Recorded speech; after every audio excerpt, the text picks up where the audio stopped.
Аузубиллахи Бисмиллахир-рахманир-рахим.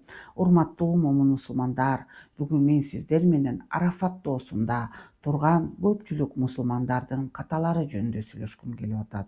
Көптөгөн зыяратчылардын кетирген төмөнкү каталарын билип, сак болуубуз зарыл ар бирибиз. Биринчи, Арафаттын сыртында токтоп, күн батканга чейин ошол жерде болуу, Муздалифа өрөөнүнө жөнөө. Муну кылган адам ажылык кылганына эсептелбейт. Экинчиси, күн батаарга чейин Арафаттан кетүү. Бул пайгамбарыбыз саллаллаху алейхи вассалам амалына карама каршы келет, урматтуу момун мусулмандар.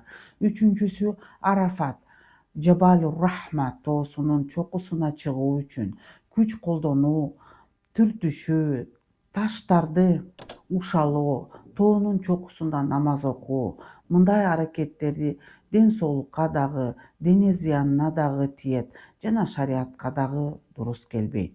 Төртүнчүсү, дуба кылууда ажылык сапарын аткарып жаткан киши жүзүн Арафат тоосуна каратуу чоң жаңылыштык болуп саналат.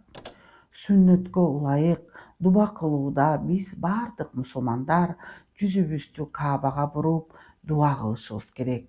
Урматтуу момун мусулмандар, Аллахым ажылыкта катачылык кетиргенден сактасын, кылган ибадаттарыңыздарды ажылыңызды кабыл кылсын. Саламу алейкум ва рахматуллахи ва баракатух.